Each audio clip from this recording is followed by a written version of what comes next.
Y ahora, esta historia, Santi, que me tienes que contar, que no me puedo creer, y que además nos lleva a otros mundos del cerebro y a una palabra que es dramática. Me has contado un par de cosas ahí fuera que ya digo, esto no puede ser. Así que, todo tuyo, maestro.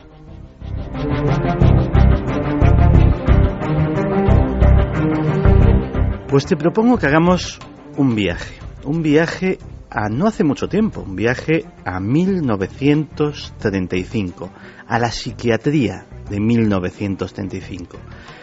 En aquella época, hablar de psicofármacos, hablar de medicinas para el cerebro, era prácticamente utópico. A pesar de que no era hace tan poco tiempo, a pesar de eso, era la época todavía de las camisas de fuerza, de las reclusiones de por vida, de los electroshock, de las duchas frías. Y en ese año 1935, un médico portugués tuvo una idea. Pensó, ¿y si aislamos la parte dañada del cerebro del resto? ¿Y si conseguimos la parte que está perturbando el comportamiento de esta persona, aislarla del resto de la mente? ¿Qué sucedería? Eso lo llamó lobotomía.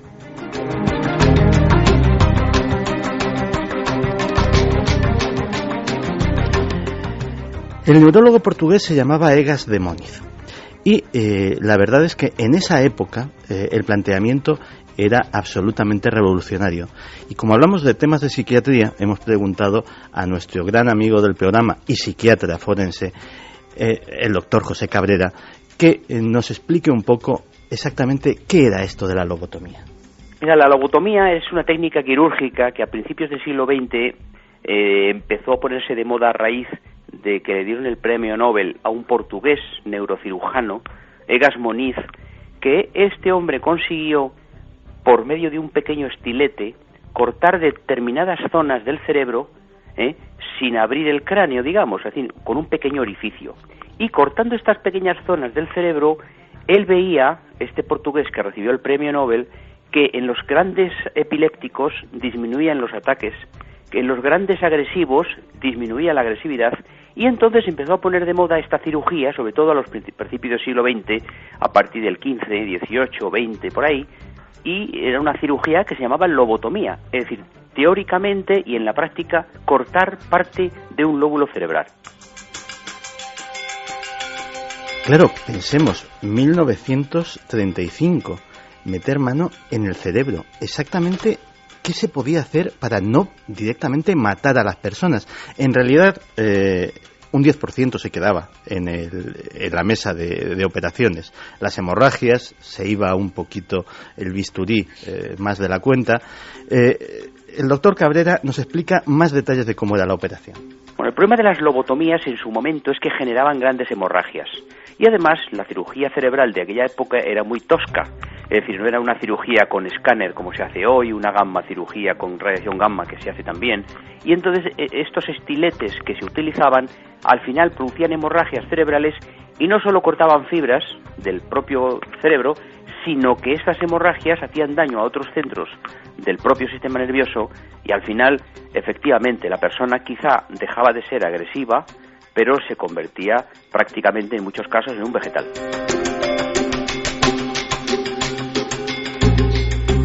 En 1949, el doctor Egas Moniz recibió el Premio Nobel de Medicina. Hubo muchas personas que indignadas intentaron que se le retirase este premio, sobre todo cuando años después se descubrió que los estudios del doctor Moniz se basaban en un único caso experimental y que encima no era ni siquiera un ser humano, era un chimpancé. Ese fundamento es lo que popularizó la lobotomía por todo el mundo y empezó a desatarse una catástrofe a nivel mundial que todavía no se ha cuantificado. Los médicos portugueses, aún así, y no sin cierta razón, y luego lo explicaremos, intentan exculpar al doctor Moniz. No sería correcto culpar a Egas Moniz de los problemas del desarrollo de la lobotomía frontal en el resto del mundo, y aquí en Estados Unidos en particular. Son problemas graves. No sería justo culparle de eso, porque, primero, esos desarrollos no fueron cosa suya, aunque se sepa que no reprobó ciertos desarrollos de tratamientos. Y sería aún más injusto culparle, porque en esa época no solo había una enorme presión para desarrollar un tratamiento eficaz para una serie de condiciones neurológicas y psiquiátricas sin tratamiento. Había mínimos de tratamiento ético que eran enteramente diferentes de los que tenemos hoy en día. Así que sería muy injusto acusar a Egas Moniz de haber desarrollado una operación mutilante. Pues sí sería injusto, porque realmente él no cometió la mayor parte de las tropelías que se hicieron en nombre de esta nueva técnica. Cuando pasa el Atlántico, se convierte en un tratamiento sumamente popular. Tanto es así que se piensa en él como salvación incluso de personas de gran poder social y económico, como podía ser Rosemary Kennedy, la hija primogénita del todopoderoso magnate Joseph Kennedy, que luego tendría también como hermanos a John Fitzgerald Kennedy, a Robert Kennedy y a toda una saga que luego se dijo que podía estar maldita de alguna forma. El doctor José Cabrera también nos presenta a Rosemary Kennedy como sujeto paciente. Bueno, pues Rosemary Kennedy era la tercera de la saga, la tercera de los hermanos que todos conocemos por sus tristemente asesinatos, sobre todo de Robert y de John, y era una mujer que ya nació con problemas importantes, sobre todo en su momento se la diagnosticó de retraso mental, lo que entonces era la debilidad mental, y nunca realmente pudo hacer demasiadas cosas, por lo cual desde muy pronto ya los médicos recomendaron a la familia que se internara en un sanatorio psiquiátrico y se le aplicaran una serie de medidas que en aquellos tiempos había pocas, sobre todo la cirugía cerebral y poco más porque no había medicamentos, y la verdad es que murió hace pocos años y tuvo una pequeña relevancia social dentro de lo que son los Kennedy, salvo, como se puede comentar después quizá, el tema de los Juegos estos paralímpicos para la gente con problemas mentales. Sí, Rosemary nació diferente. Era una chica retraída, inocente, decían que retrasada, pero luego los psiquiatras de décadas posteriores han diagnosticado que realmente no tenía tanto retraso, tenía probablemente un coeficiente intelectual de 90, que según los estándares médicos no se considera un retraso mental, sino una persona, digamos, ingenua. El problema que tenía Rosemary Kennedy es que vivía en una familia en que el coeficiente intelectual medio era de 130. Su padre era un tipo extraordinariamente duro, muy exigente con sus hijos, esperaba de ellos lo mejor. Por eso, precisamente, los preparaba casi como caballos de carreras y uno de ellos llegó a la presidencia de los Estados Unidos. Cuando llegó la juventud de Rosemary, eso le provocó una frustración tal que cayó en una profunda depresión. Una depresión que le provocaba frecuentes ataques de ira, que le hacía tener un comportamiento inestable. Pero, insisto, era una persona que hasta ese momento era normal. Su diario se conserva y es un diario de una jovencita posiblemente más ingenua, pero que tenía sus amistades, sus amoríos, prácticamente la vida normal de una joven. Pero estos ataques de ira, muchos de los cuales sucedían en público, a Joseph, su padre, le empezaron a preocupar y buscó una solución. Y la solución fue ponerse en contacto con el doctor Walter Freeman. El doctor Freeman había sido discípulo de Moniz y había desarrollado su propia técnica con la cual él decía que obraba milagros sobre los pacientes psiquiátricos. Lo llamaba la lobotomía del picahielo.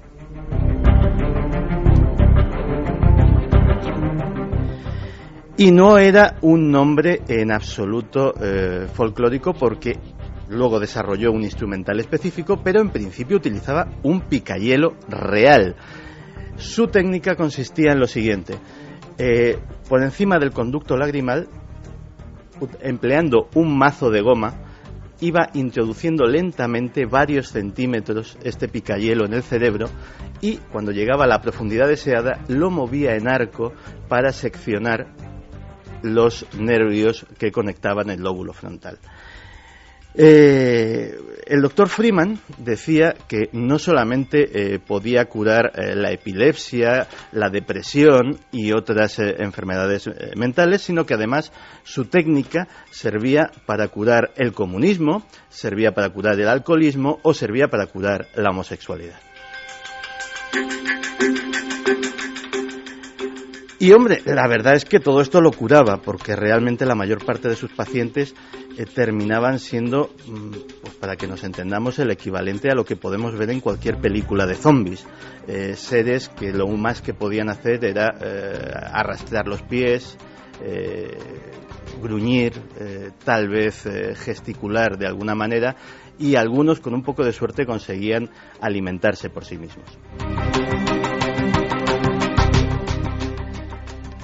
Pero Joseph Kennedy cayó ante el embrujo del doctor Freeman, que era, aparte de un médico, ni siquiera era cirujano, pues debía ser un gran vendedor.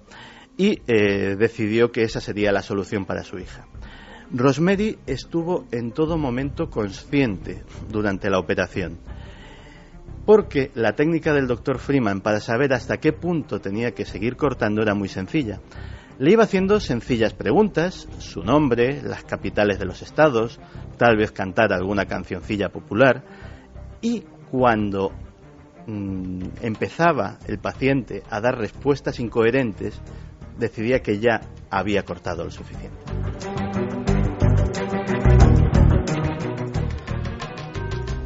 Por supuesto, Rosemary no volvió a ser la misma. Los ataques de histeria se acabaron para siempre, pero también se acabó su vida. Acabó encerrada de por vida en una institución para pacientes mentales. Murió recientemente, hace un par de años, en el 2005, de muerte natural. Curiosamente, ha sido la única de sus hermanos que ha muerto de muerte natural. Entre asesinatos y accidentes aéreos, los otros 4 hermanos Kennedy terminaron sus días.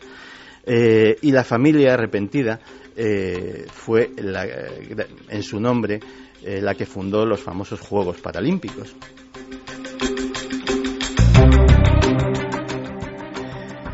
El doctor Freeman tuvo otro final también curioso. A lo largo de su carrera realizó más de 5.000 operaciones.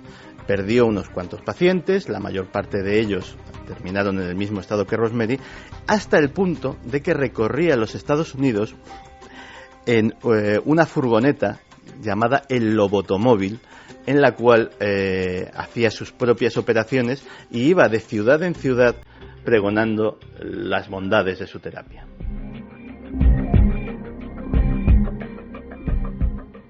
Finalmente, un buen día, perdió en la mesa de operaciones a una paciente de cierta influencia y le fue retirada la licencia. Sin embargo, ese no fue el fin de la lobotomía.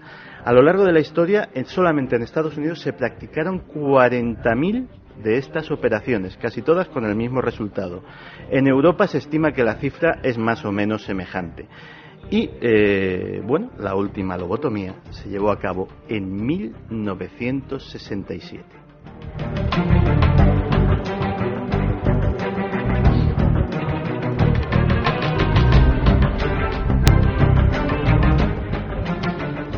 Tres y 47 minutos. Esto es Milenio 3. Y, en fin, yo pocas veces he estado con la boca tan abierta como en estos, 15 minutos o 12 minutos, no sé, que ha estado Santiago Camacho contándonos esta historia.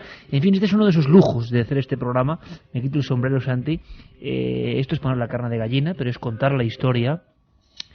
Y qué demonios. Yo pienso, amigo, que esto es hacer radio, porque cuánta gente, Juanje, Carmen, Geray, Fermín, Carlos, estaba haciéndose así en el lacrimal, ¿no? Imaginándose cómo entraba ese pico y ese mazo de madera. Señores, señoras, esto es, desgraciadamente, la cara oscura de la historia, la que trae el maestro Santiago Camacho.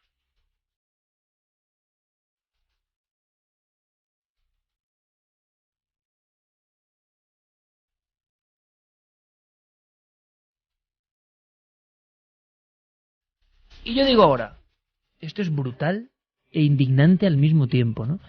¿Cuántas barbaridades en nombre de la ciencia? En nombre de las fuerzas sobrenaturales un montón, ya lo sabemos, pero también en el nombre de la ciencia. Vamos a hacer una cosa, vamos rápidamente con lo que ha pasado en la historia, boletín de la historia Nacho Ares, porque hay una noticia de impacto, ¿eh? Y ahora debatimos rápidamente, ¿vale? Con los últimos mensajes. ¿Qué os ha parecido esta historia que he contado, Santi? ¿Habéis notado eso? ¿Cómo es posible que esto ocurra con la hija de los Kennedy? Imaginaos con otro tipo de gente, ¿no? Una historia impresionante que tiene que ver también con hallazgos. Se ha hallado la figura humana más antigua, 40.000 años, en el umbral ya de lo que llamamos salto infinito, ¿eh? De ese momento en el que cambiamos. 40.000 años, ni más ni menos. Ahí está, en el lugar límite. Lo escuchamos, sabemos las noticias, lo que ha pasado, y hablamos de esto que ha contado Santi, que nos ha dejado a todos, en fin, sin palabras.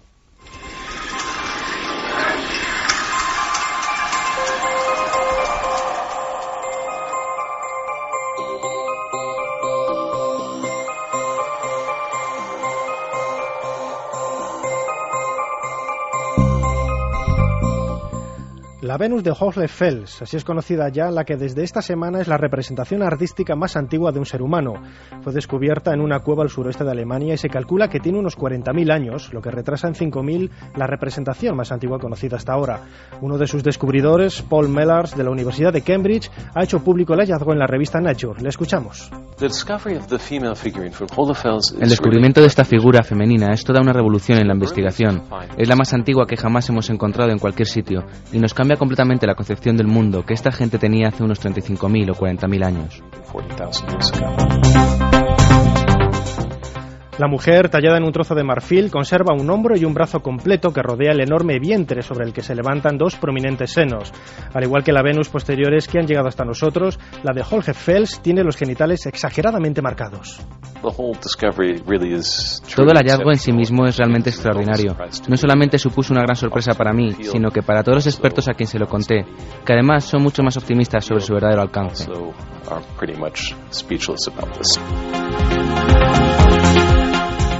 La figura, que apenas mide 4 centímetros de altura, no conserva la cabeza, sino una especie de orificio sobre el que podía pender como un amuleto.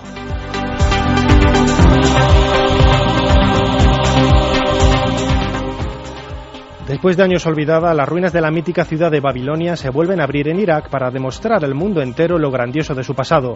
Nos lo cuenta Carla Fibla, corresponsal de la cadena SER en Oriente Medio. La réplica en azul y blanco de la Puerta Ishtar en Babilonia, cuyo original descansa en Berlín, es la muestra de que las antiguas ruinas están abiertas al público. Tras décadas de privación de acceso por la prohibición de Saddam Hussein, que se construyó un palacio que hoy ha sido transformado en hotel, a lo que siguió la conversión en campo militar de estadounidenses y polacos, el lugar donde murió Alejandro Magno recupera parte de su esplendor con los desplazamientos de jóvenes que curiosos quieren saber qué queda de la ciudad construida hace 2600 años. Un historiador de la región explica el maleficio que siempre pareció recaer sobre Babilonia.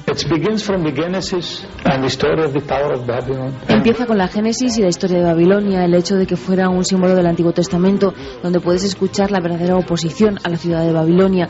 Recibí cartas de todo el mundo preguntándome por qué quieren restaurar Babilonia otra vez. No se dan cuenta de que están violando la norma de Dios, pero ese no es mi Dios, es el de los judíos.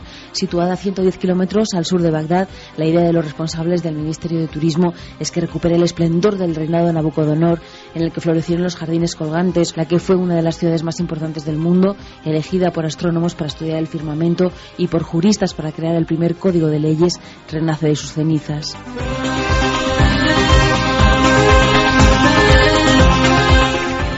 El mito de la Edad Oscura en la historia del Mediterráneo oriental puede quedarse en eso, en un simple mito. El descubrimiento de un fastuoso templo de este periodo en Turquía, la antigua Asia Menor, es la prueba más fehaciente de ello. Nos lo cuenta Ricardo Ginés, corresponsal en aquel país de la cadena SER. Durante miles de años, debido a su cercanía con Siria, Antioquía o Antaquia fue punto de encuentro de culturas y civilizaciones, y es aquí donde un templo que ha sido hallado recientemente desafía todo lo que sabemos hasta ahora sobre la transición de la edad de bronce a la del hierro, unos 1000 años antes de Cristo, porque según lo que contábamos hasta ahora, incluyendo el Antiguo Testamento, las épicas homéricas y los textos del faraón Ramsés III, aquella época debió ser oscura y violenta, llena de hambruna y caos. Sin embargo, el templo de Tayyinat sobre una planicie de Antaquia, se muestra lleno de esplendor cultural, y eso que no ha sido excavado por completo. Metales, columnas ornamentadas, esculturas de mármol y losas de piedra con transcripciones de un lenguaje ya perdido. Todo está en el templo, y además los excavadores de la Universidad de Toronto esperan encontrar este verano el santuario, que adivinan en el centro del templo.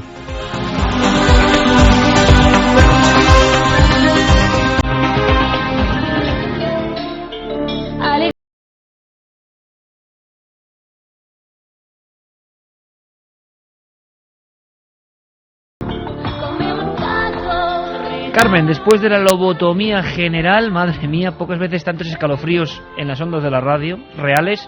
3 ganadores de ese libro. Vamos primero con los ganadores del arqueólogo enamorado, editado por la Esfera de los Libros. Uno de ellos nos dice: el misterio no entiende de época, siempre hay algo que descubrir, y del tema de los ovnis no estamos solos, siempre lo he creído. David de Antequera nos dice: qué bonito saber que no hay camino sin destino. Me maravilla que se sigan los pasos del pasado y a la vez seguir hacia adelante. El ser humano es impresionante. Y el último... Como dice el anuncio, ¿no?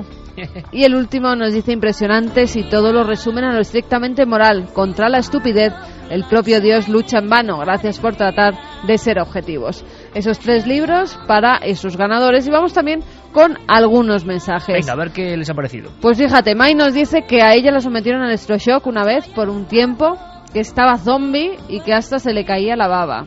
Hace 4 años no estaba prohibida. ¿Electroshock se siguen dando? Pues la verdad es que sí que conozco historias de pacientes que han sufrido electroshock, pacientes vivos, vamos, contemporáneos nuestros. No sé hasta qué punto seguirá. Eso es una buena pregunta para que le hagamos en un futuro a nuestro amigo el doctor Cabrera. Carlos desde Santa Cruz, en Cantabria, nos dice: buenas madrugadas, pronto volveré a ir a Garabandal y espero que os chate, ya os contaré todo lo que averigüe. Las lobotomías eran auténticas animaladas, aunque era la vanguardia médica, mucha gente perdió toda la memoria, quedó mal e incluso llegó a morir. Antes decíamos, Juanje, ¿cuánta gente afectada por esto? Pues bueno, según datos del Santi, 80.000 más los que no hayamos contado, un genocidio del que yo nunca había escuchado hablar. Me parece una barbaridad. En honor al señor al que dieron el premio Nobel. Luego te das cuenta, el otro día vi una película que me encantó, que se llama Ahora o Nunca, cuando repasábamos otra vez la historia de cuando le dieron el Nobel a Marconi, que realmente le robó el invento de la radio a Tesla. O sea que pasan algunas veces cosas en el estamento científico que me dan miedo, hombre. En el portugués, ¿cómo se llamaba? Moniz. Este bate el récord, Este bate el récord, pues, para que os hagáis una idea, el éxito, porque hubo operaciones en las que efectivamente, desapareció la enfermedad o se vio mitigado la sintomatología, el paciente sobrevivió y quedó, intacta de alguna forma su identidad. Pero estos éxitos, las cifras más optimistas, los cifran en un 15% de los casos. Nos dicen también menos desde... mal que metémosle un poquito de alegría, ¿eh? Menos desde mal, Ponferrada, que el otro día hablasteis de la muerte de Elvis. ¿Podríais hablar también de la muerte de Kurt Cobain, cantante y guitarrista de Nirvana? Ya que es también una muerte muy misteriosa. Kurt Cobain es el personaje muerto que más dinero genera después de Elvis, que es el que más dinero genera. Se habla de suicidio, asesinato, sobredosis. Elvis, conocido como el hombre al que le pone voz Fermín Agustín, ¿no? Eso es. Ese famoso Elvis corte vivo, que pide tarta Elvis, que pide, y sándwich de queso en una... Y pide en Benidorm, ¿no? ¿Me dijiste? Soy yo, no soy él. Y es la voz de Fermín. Ay, pues por supuesto, para mí siempre será la voz de Fermín. Para los fans de Nirvana voy a hacer una sección muy próximamente sobre la muerte de Kurt Cobain. ¿Hay alguno que diga que está vivo? ¿Perdón? ¿Hay algún investigador amigo tuyo que haya dicho que Kurt Cobain vive? Todavía no, pero que Jim Morrison está vivo. Por eso te lo decía. De esos hay legión, ¿eh? Dani nos dice: gracias por alegrarme, a veces aterrarme, las guardias de la farmacia del sábado. Un saludo. Gracias vosotros a todos los farmacéuticos. Me gusta esa conjunción, ¿eh? Aterrarme y a veces alegrarme. Sí. Últimamente el programa ha tomado un giro así un poco extraño con Santi. Aunque cuando esté aterrado y vaya a darle una aspirina a alguno que vaya a pedirla, ya verás tú. Le va a pedir una aspirina y dice: ¿a nombre de quién la receta? Doctor Moni. Desde Costa Rica nos escribían y decían: aquí tenemos las esferas gigantes de piedra tallada, perfectamente esféricas y pesan varias toneladas. Omar Salas. Hola compañeros, La Rioja Alavesa también tenemos numerosos lugares sagrados con dólmenes en las zonas de Peciña, La Guardia. Un saludo desde Impar Río. Hola cracks, soy Miguel, me apasiona el tema que vais a tocar sobre lobotomías, un enorme crimen cometido en el siglo XX, hasta bien entrado, en personas cuyo delito era la promiscuidad, el retraso mental, la depresión o dolencias similares. Es terrible la cantidad de personas a las que se les truncó la vida tras someterse a este tratamiento entre comillas.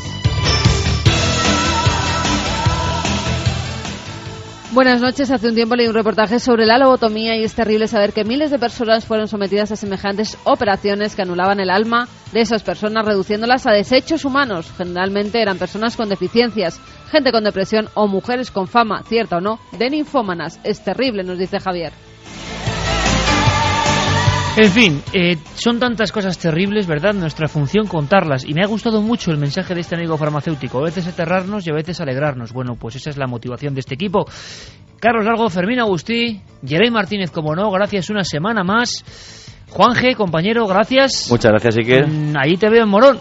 Ojalá pueda. La semana que viene. Ojalá pueda. Santi. En Morón nos vemos. Tu amigo visitará Morón. ¿Cómo será la sección de amigos de Santi? Tienes que elegirla bien, ¿eh? Delante de 1.300 personas.